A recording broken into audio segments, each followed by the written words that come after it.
దొంగల ముఠాలు పరిపాలించడం వల్ల మనకు కూడా వాళ్ళ దుష్ట సంస్కారాలు కొన్ని అంటుకున్నాయి. ఎందుకంటే మనది వైదిక పరంపర, యజ్ఞ సంస్కృతి. యజ్ఞ సంస్కృతి అంటే త్యాగము, సమర్పణ, దానం, దాచిపెట్టుకొని మూటలు కట్టడం కాదు. కాబట్టి అటువంటి పరంపర మనకు లేదు. రాముడు, కృష్ణుడు, శివుడు, హనుమంతుడు, ఇంకా ఎంతో మంది మహారాజులు, చక్రవర్తులు చరిత్ర తిరిగేస్తే ఇదే కనబడుతుంది. వాళ్ళు చక్రవర్తులు రాజ్యాలన్నింటినీ జయించేవాళ్ళు. సంపదనంతా ఏం చేసేవాళ్ళు? దాచిపెట్టుకునేవాళ్ళు కాదు. బ్రాహ్మణులకు, గోవులకు, గురుకులాలకు, ఆ దేశభక్తులకు, పరోపకార కార్యాలకు ఖర్చు పెడుతూ ఉండేవాళ్ళు. ఇప్పుడు ఏమిటి అంటే ఇప్పుడు కేవలము ధనాన్ని కూడబెట్టి భోగ విలాసాలకు మాత్రమే వాడుతున్నారు. నేతలు అంటే లీడర్స్ అలాగే ఉన్నారు, ప్రజలు పీపుల్ కూడా అలాగే ఉన్నారు. భోగ విలాసాలు కనుక మన పరంపర భోగ విలాసాల పరంపర కాదు. त्याग और दान का परंपरा है, भारत का परंपरा, विलक्षण परंपरा है. మనం వండి మనమే దినం మొదలు తినిపిస్తాం. తల్లి కూడా రోజు వంట చేసి అందరికీ పెట్టిన తర్వాత తింటుంది. అందుకే ఆమె ఆరోగ్యంగా ఉంటుంది. ఆకలి కూడా వెయ్యదు. అసలు ఒకరి కోసం మనం వంట చేస్తే ఆకలి వెయ్యదు.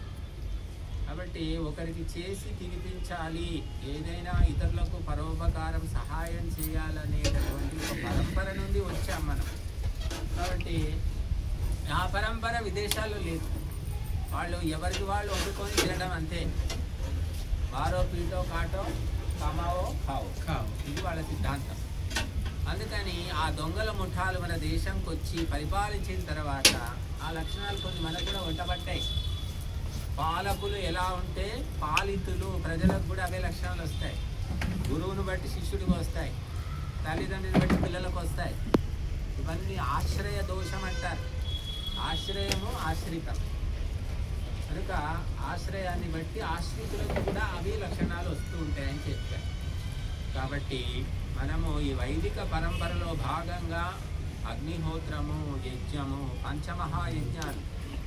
ఈ అగ్నిహోత్రం అనేది విలక్షణమైనటువంటి విశేషంగా అగ్ని లోపల సుగంధ ద్రవ్యాలు, ఔషధులన్నీ దానం చేస్తున్నాం, సమర్పిస్తున్నాం. ఇక్కడ తీసుకోవడం లేదు, ఇక్కడ ఇంకా సమర్పించడమే.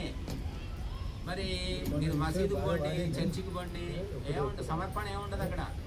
మసీదులో వెలిగిస్తారు, క్యాండిల్స్ వెలిగిస్తారు, అంతవరకే, వేరే ఏం లేదు అక్కడ. అది చర్చిలో క్యాండిల్స్ వెలిగిస్తారు, మసీదులోనైతే అది కూడా ఉండదు. వాళ్ళు దీపము, క్యాండిల్ ఏమీ ఉండదు. మనం గుళ్ళో దీపం అనే వెలిగిస్తాం. మనం దీపం ఎక్కడి నుంచి వచ్చిందంటే అగ్నిహోత్రమే చిన్న రూపం దీపం. కాబట్టి ఈ సమర్పణము అనేది ఎందుకు అంటే ఆత్మ కోసము, ఆత్మోన్నతి కోసము, విశ్వోన్నతి కోసం. రెండు, ప్రపంచ ఉపకారం కోసము, అలాగే ఆత్మ ఉపకారం కోసము ఈ సమర్పణ. సమర్పణ వల్లనే మనుష్యుడు మానవత్వంతో వెలుగుతాడు. సమర్పణం వల్లనే మనిషి దేవతగా కూడా మారుతాడు.